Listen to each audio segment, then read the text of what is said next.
The unsurpassed, penetrating and perfect truth is seldom met with, even in 100,000 myriad kalpas. Now we can see and hear it, we can remember and accept it. I vow to make the Buddha's truth one with myself. Homage to the Buddha, homage to the Dharma, homage to the Sangha.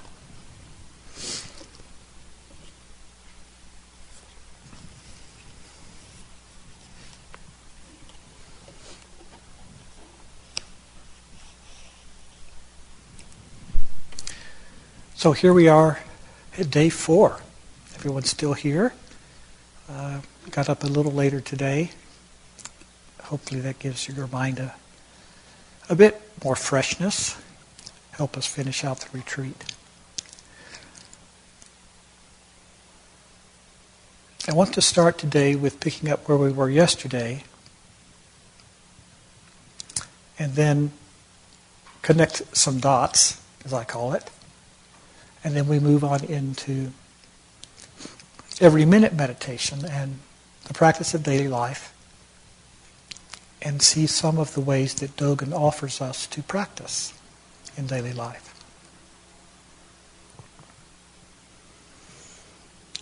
My main point yesterday was that in Great Master Dogen's teaching he combines compassion and wisdom. He combines the Arahant ideal with the Bodhisattva ideal. And you get the Buddha. That's the one vehicle. You combine the little vehicles to get the people out of the house and give them the one vehicle, one Dharma.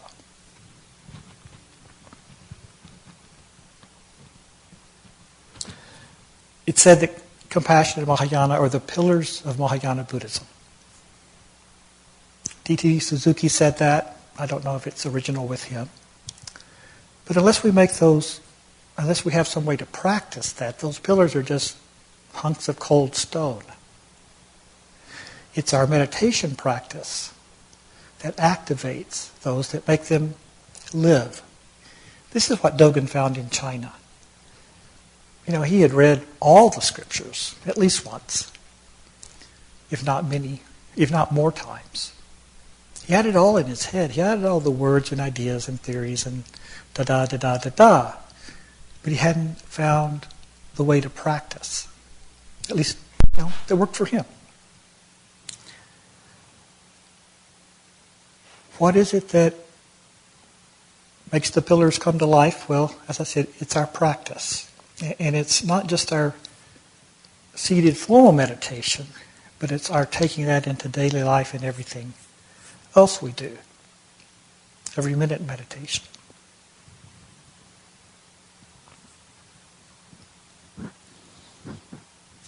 So here are a few dots. And if it's a bit over your head, well, just let it flow through and you've got it on a recording and you can listen to it later.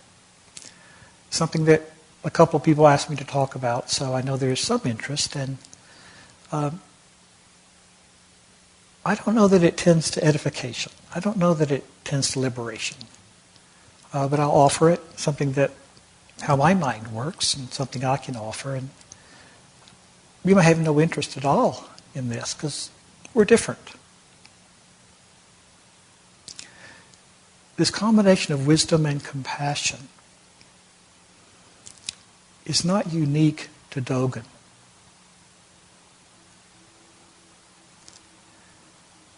It surfaces again in the Tibetan tradition. Tsongkhapa, the founder of the Gelugpa tradition. That's the main tradition in Tibetan Buddhism of which the Dalai Lama is a teacher in.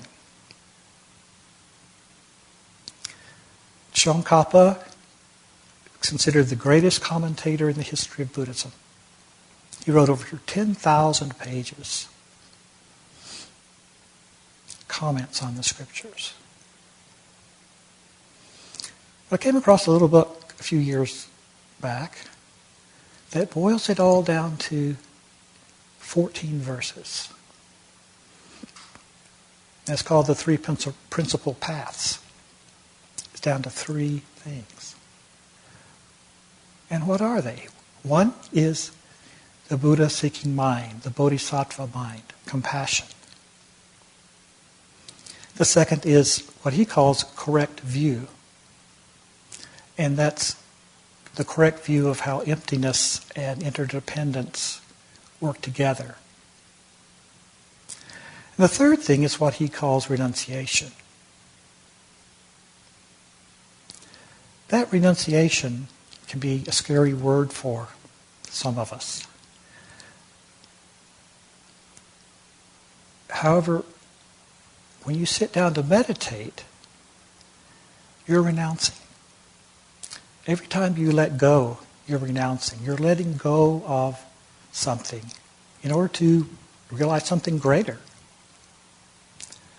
Renunciation is in some ways the very core of our practice, because we keep letting go and coming back, letting go and coming back. When we talk about renouncing the world is our own karma.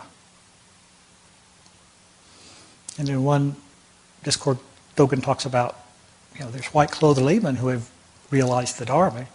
Make sure you bow to them. And he says, some monks have not realized the Dharma, just wearing the robes. So this is beyond formal renunciation, as monks do. Hopefully we represent that and do a good job of showing it to you and how it's done and pointing you in the right direction. But it's something that we all do as, I don't want to say, it may be the key factor of our meditation is letting go, letting go, letting go. Being still, seeing, letting go. There's these two strands. I don't know, you can't call them thought. They're emphases. They're not something new.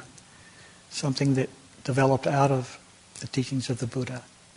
Wisdom was developed by Nagarjuna. He said he went to the bottom of the ocean to find the Prajnaparamita scriptures. That means he went deep into the meditation. He wrote comments on these scriptures, the great wisdom scriptures, and we recite one every day, the scripture of great wisdom. Okay, there's the wisdom aspect.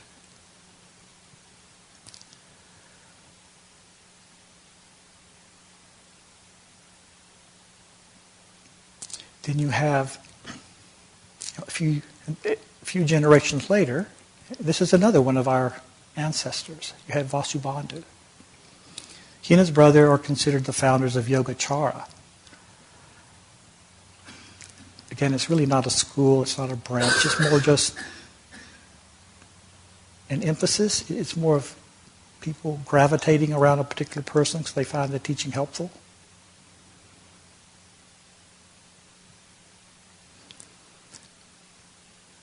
And you look at the other scripture we do every day, the Litany of the Great Compassionate One. Yogacara is the tradition that, I don't want to say it's visionary, I don't want to say it's mystical. When you call it meditation, which is what yoga means, that's how the books define it, but emptiness is also meditation. The most helpful way to think about it is what Reverend Master taught us, and it's beginning to be known more and more. You find it in other religions too. The scripture of great wisdom is what we call the apophatic method. It talks about what the eternal, the ultimate, whatever you want to put a name on it, what it is not. It is not born. It is not dying. It is not dead. As the scripture of great wisdom keeps saying, it's not this, not that, not this, not that, and yet it exists. Otherwise we wouldn't be talking about it. That's called the apophatic method. The other method is called the cataphatic method. And that's the method in which we're willing to talk about ultimate things and put words on them, put positive terms on them. We'll refer to the eternal in words such as Amitabha Buddha, the cosmic Buddha, great compassion, great wisdom, great love.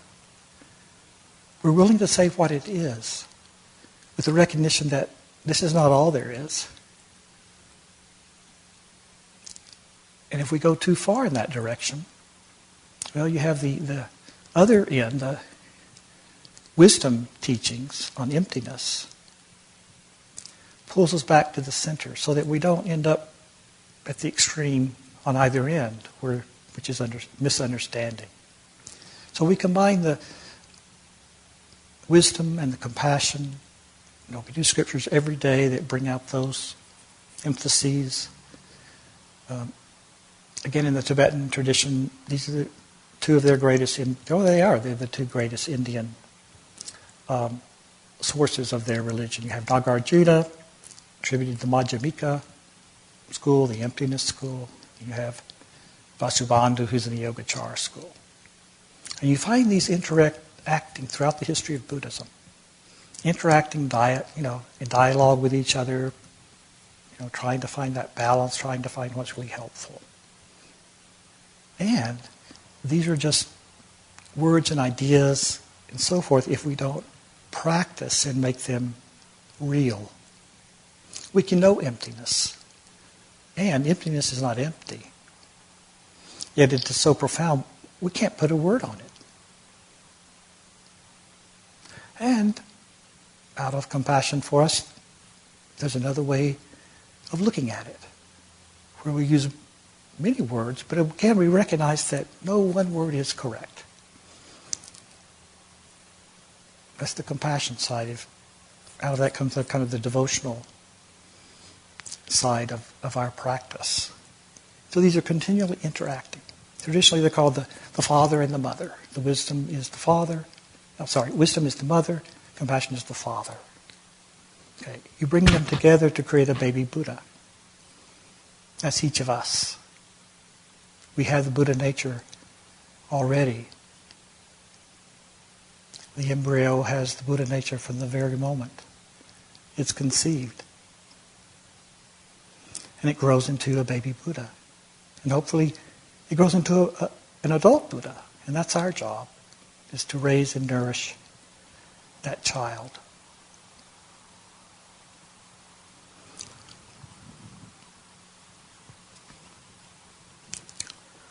All right. Every minute meditation. From the sublime to the practical. Every minute meditation is what we call the practice of taking zazen, formal meditation, into daily life. We sometimes call it working meditation, and we often do that to refer to what we're doing as our offering to the monastery. Stacking wood,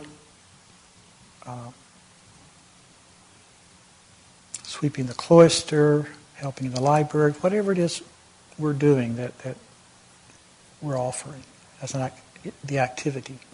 But it covers everything else we do, from when we get up from our seats, walking meditation, walking to dinner, eating, cleaning up, resting.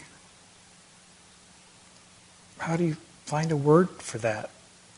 Every minute meditation is the closest I think we come.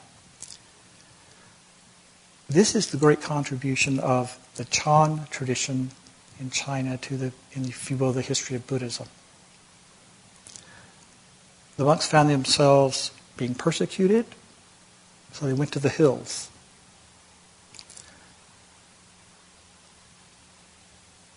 There they could practice. They didn't need the fancy temples. They didn't need the extensive scriptures. They could just practice. And they realized, well, if we're out here, we'll starve unless we grow some of our own food. It was too far from the cities for the donors to come out.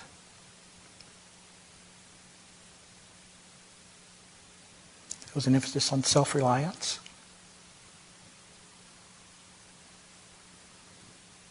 They had to survive and recover from the persecution. And said, okay, well, if we have to grow food, well, let's make it a meditation. Let's not waste this time. And so they perfected this method, technique. It started with gardening. And they say, well, we got to eat.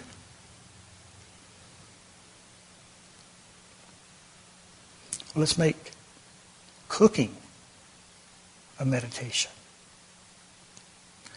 Well, we got to eat. Why don't we, use it when we're eating? And so then everything became an opportunity to meditate. Everything was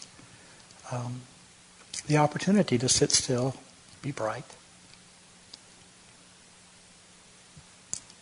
The monks were going against the traditional Indian Vinaya.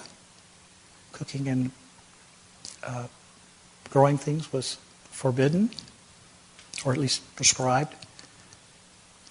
But they had to take their hearts in their hands and be courageous enough to make sure the Dharma survived. And out of that comes what in our tradition is, we have monastic rules, but they're more in the spirit of the rules rather than the letter of the Indian rules.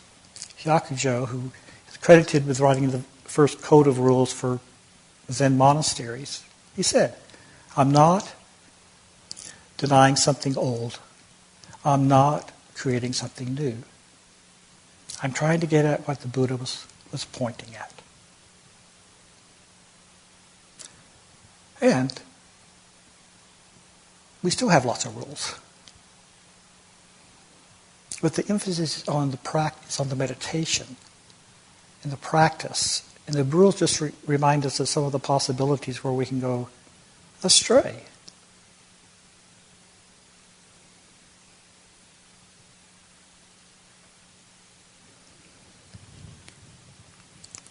Every minute meditation. Reverend Master Daisui has this article that I mentioned in your reading list, Every Minute Meditation. It's been reprinted several times in different forms, and it's on Shasta Abbey's website in the book Serene Reflection Meditation. This is about the only thing I can find that talks about this. Because once he explains it, there's nothing more to say. It's not that there's not other things we can do in daily life, but this fundamental practice, he covers it pretty thoroughly. I just want to kind of go through the steps briefly. I don't want to repeat what you can read for yourself. There's a 5-step method. The first step is do one thing at a time. There's actually a step 0, which is decide what you're going to do. We were talking about agendas the other afternoon. Most of us probably have many things that we need to do in the course of a day. It's okay to have a list, okay? But when you get ready to do something, sit still for a moment and really reflect on, is the first thing on the list the thing you really need to do? Sometimes one of the other things will just almost kind of brighten up, like there's a little light behind it, and say, please do me first. Trust your intuition. Trust that something's saying.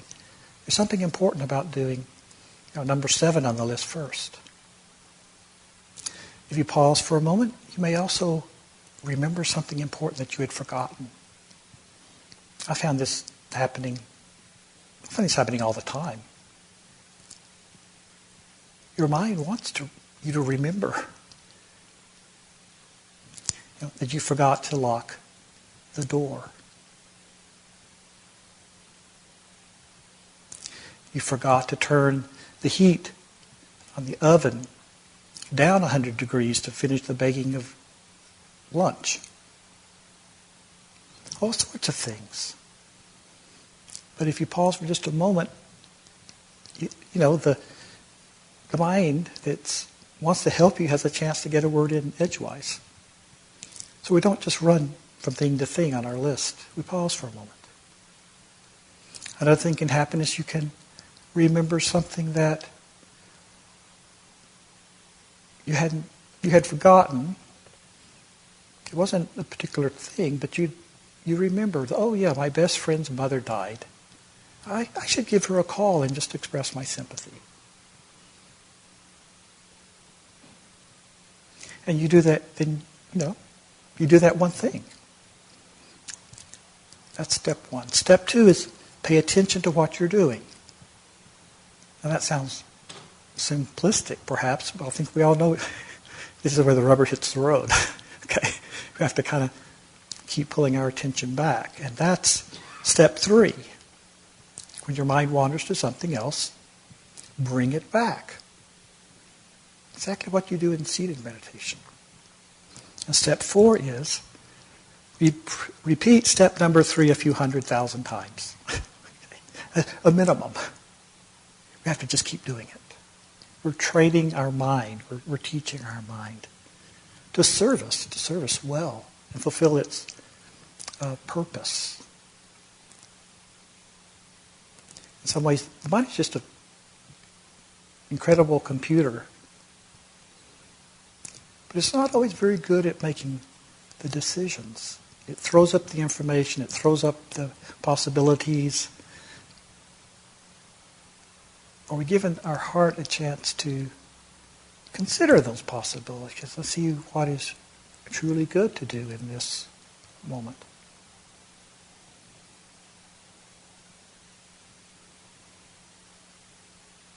And one of the places,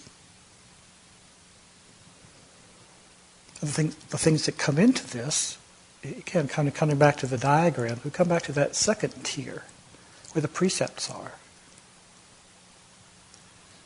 The pure meditation, the inner circle, and you've got the every minute meditation on the third circle. They communicate through the second circle, which is the precepts. That's why we have the precepts, to help us know, learn, guide us in making the choices that we have in every minute meditation.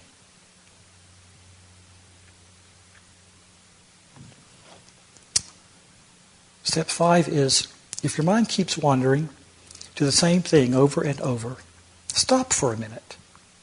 Maybe it is trying to tell you something important.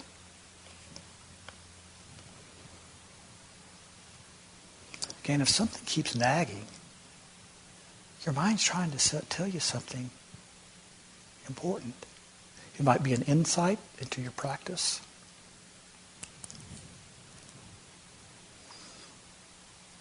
Again, it might be a reminder that you didn't turn the water off when you started boiling the beans for lunch. Boy, you better get there quick or it's going to overflow.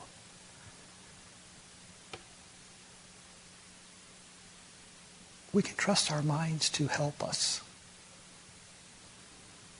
Our minds are not evil. It's a wonderful computer.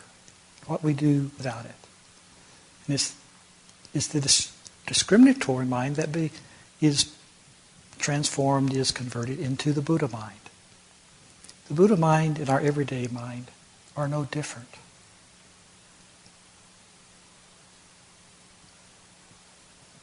We use our everyday mind to become the Buddha mind.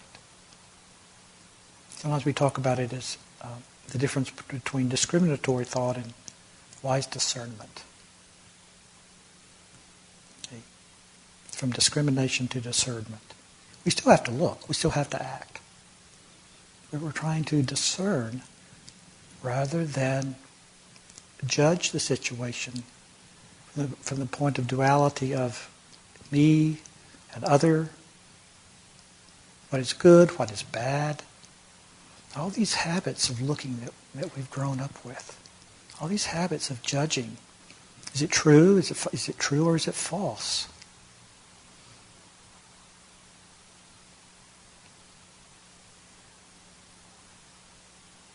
Do I like it? Or do I not like it? Preferences. Look at our preferences. That's one of the reasons why we teach in the mealtime ceremony to just accept what's offered. The monastery, I'm going to say just accept wholeheartedly what is offered. The monastery is going to great extents to offer you the very best meal that we can, 3 times every day. The preparation starts months ago when the cook orders flour. As the retreat gets closer, there's more and more things. You've got to order enough vegetables. Do we have enough milk? How about the tofu delivery? What do you do when the supplier is out of the strawberries that you wanted to offer as part of a strawberry pie? Oh, you have to shift gears and use something else. Maybe blueberries are in season now. Maybe you can't make a fruit pie at all and you have to just make chocolate chip cookies. But everything is offered, but is the very best offering that we can, and we try to sit still without giving in to our preferences. We observe the preferences. We can say, well, I like lemon meringue pie better than chocolate meringue pie. Oh, that's fine. But you don't need to make a moral decision on that. It's not a matter of good or bad. It's a matter of I like it or I don't like it. And yes, I have a preference here, but I let it go. We come back to renunciation.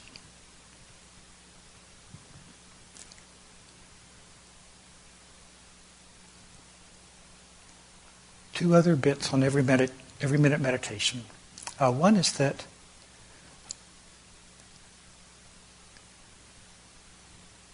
we spend a lot of time in every minute meditation.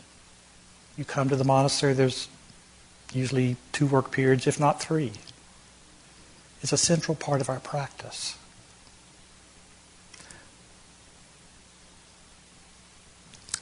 It has a practical value beyond what may appear.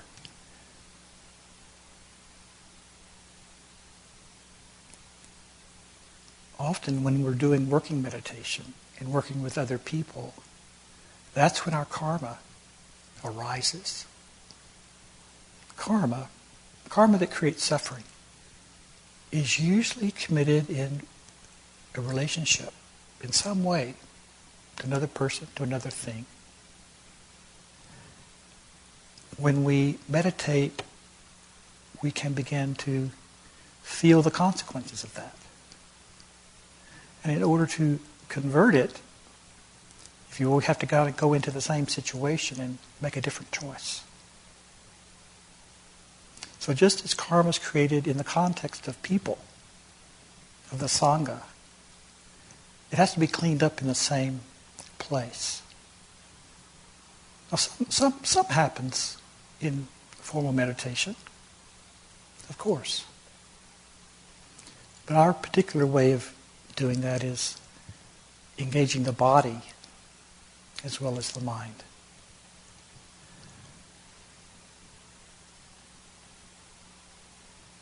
And what I found, and you may find too sometimes, is you do the formal meditation and nothing seems to happen. You get out there and start moving and stuff breaks loose. Old memories, thoughts, you get in an argument with someone.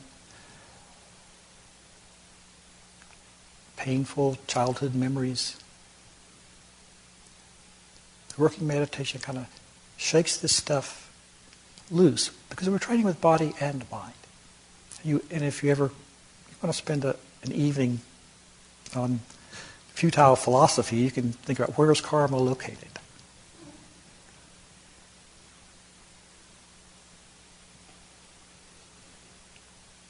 The last thing on working meditation is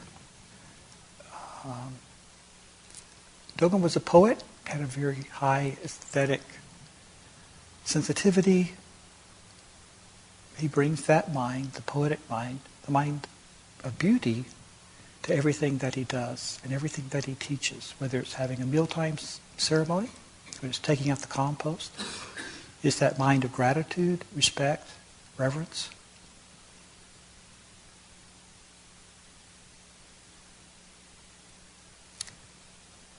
Keizan, the other founder in Soto Zen in Japan, takes that a step further.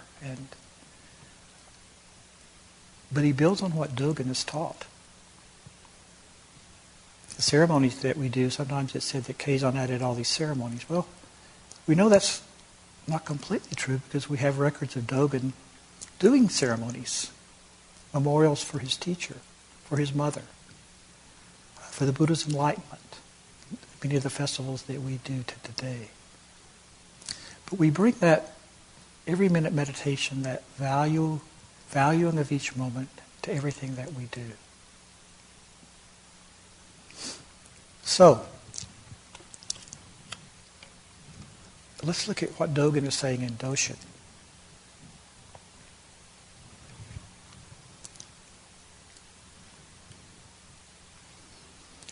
He says, within your lifetime, you should engage yourself in making yourself into a Buddha.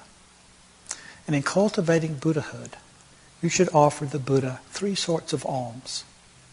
These 3 are a meditation cushion, a vessel for holding sweet water, and a light whereby to illumine one's original nature.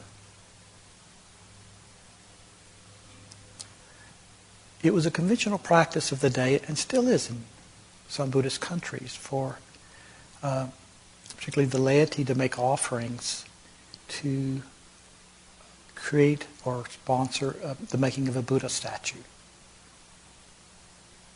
I can remember reading about a statue was made in Thailand, and people came in, they brought their jewelry. They brought the most precious things they had to throw into the pot, to melt it in, to make a statue of a Buddha. Dogen's going to take a little different angle on that. He's going to say, make yourself into a Buddha.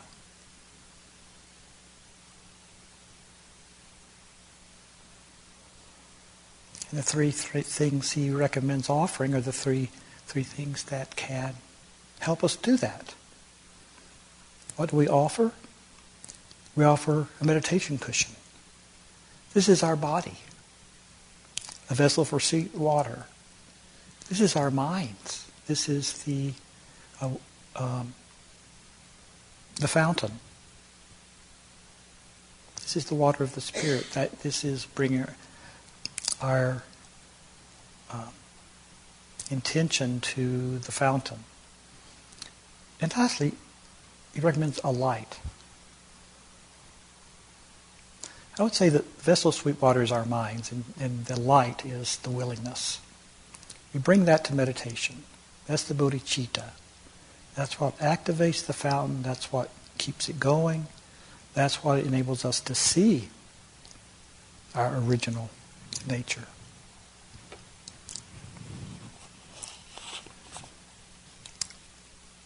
And making material alms is wonderful. We wouldn't exist today if people had not made material alms down the centuries.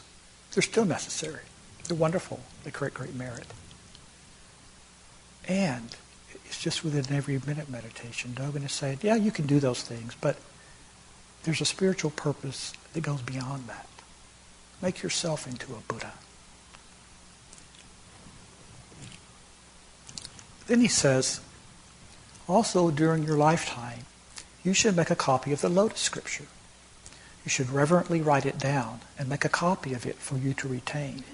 You should continually make it as if a crown upon your head and bow in reverence to it, worshipfully making offerings of flowers, incense, candles, food, and robes.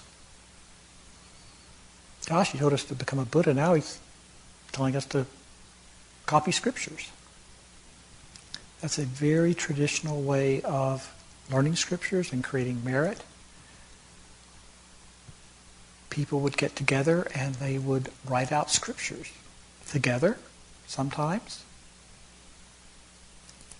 This comes out of the day before we had even wood blocks. The only way to have copies of the scriptures were to write them out. And there's a merit in writing something out helps us remember it. And we can dedicate the merit of that effort to any purpose we wish.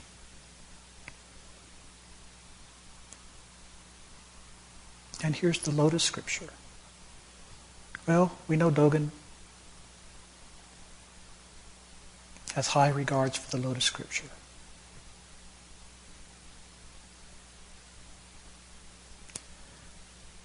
The lotus blossom represents training. It's a very common symbol in India. Grows in the mud, grows up to the water, blooms in the light of day above the water. The water can't stain it because the flower of the lotus repels the water, the material. Not fabric, but the petals. Water runs off the petals.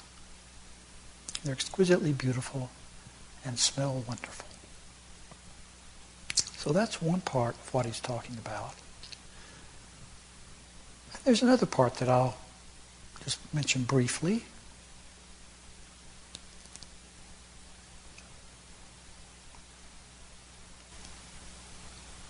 Just as we want to grow our lotus stem,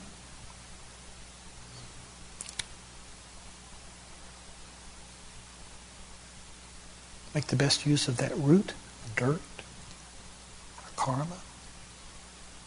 We don't give up in the muddy water. We keep pushing to the surface. What's being described there is also what Reverend Master Jiyu described in How to Grow a Lotus Blossom. She told us once that the two can be equated, the Lotus Scripture and her writing on how to grow a lotus blossom. Gosh, that sounds pretty significant.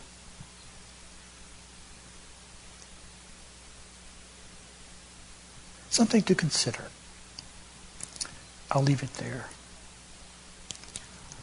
But Dogen says other places in the Shobogenzo, just as he's just said, make yourself into Buddha, he says, make yourself into a scripture.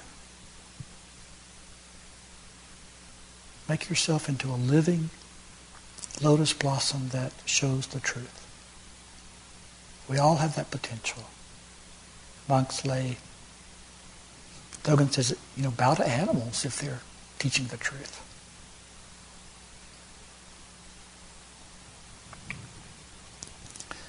Lastly, Dogen says, continually put on your kesa and sit in meditation. That one doesn't leave a lot of explanation. The kesa does represent the precepts. It represents the Buddha nature. And sit in meditation. So he gives us these other ways to train in daily life. We want to be doing our every minute meditation.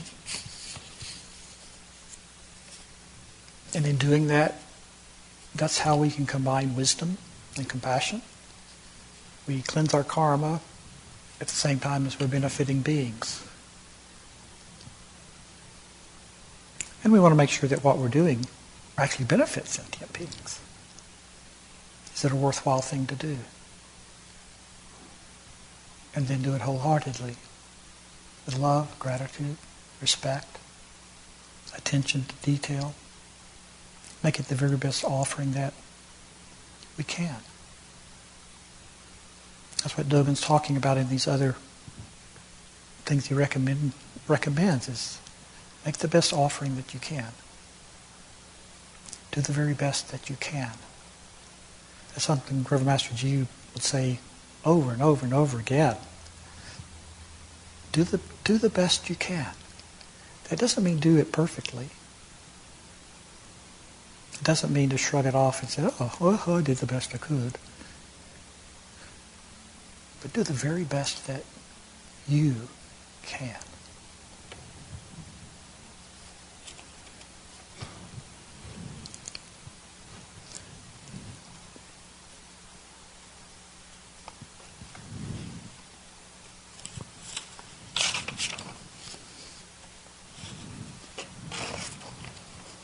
There's many other ways to practice in daily life. On the precepts diagram, at the bottom third, you see the precepts just expand into many, many different ways to practice. Dogen gives us here several other ways, but don't limit it to the literal. Most things in our practice have a symbolic meaning. The tea that you drink represents the water of the Spirit, the Dharma. The food represents the Dharma itself, that which gives us nourishment.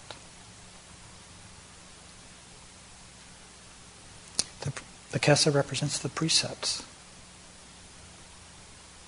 Many of the things that we do have a spiritual pointing. They're really, I'm not sure you could say they're symbols because they're more than symbols. But they're pointing, they're reminding us of an aspect of training.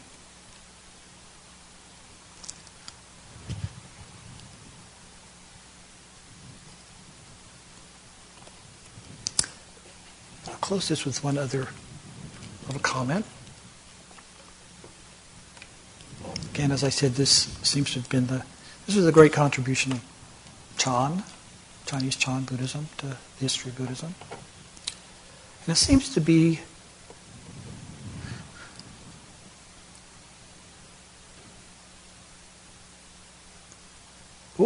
it was a piece of the practice that hadn't been transmitted to Japan.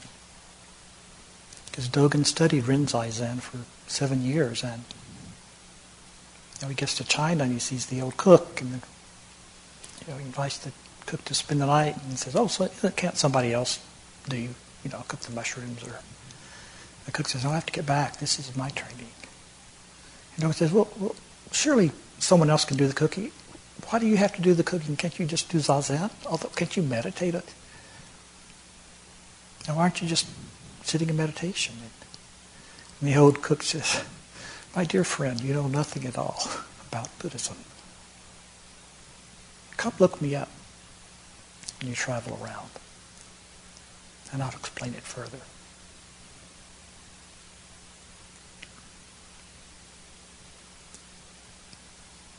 The value, the merit of everyday life. The way we benefit beings at the same time that we become an arhat. It becomes our karma, that we work through our difficulties, work through our doubts, our despair, our anger, our greed.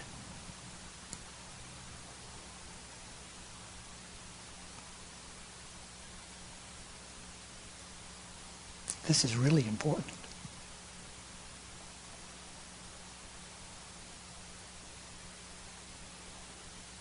And you do the best you can.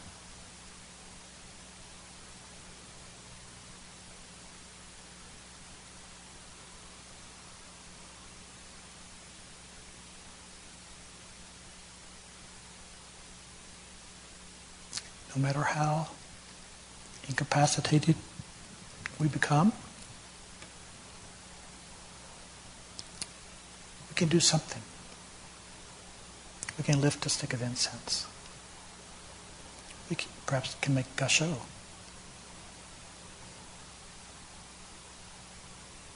We can make lying in a bed in a hospital into lying down meditation. Nothing is excluded.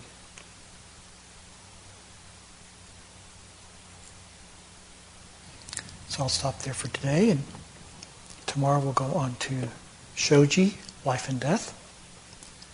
And we'll have our discussion this afternoon. And may you all have a good rest of the day.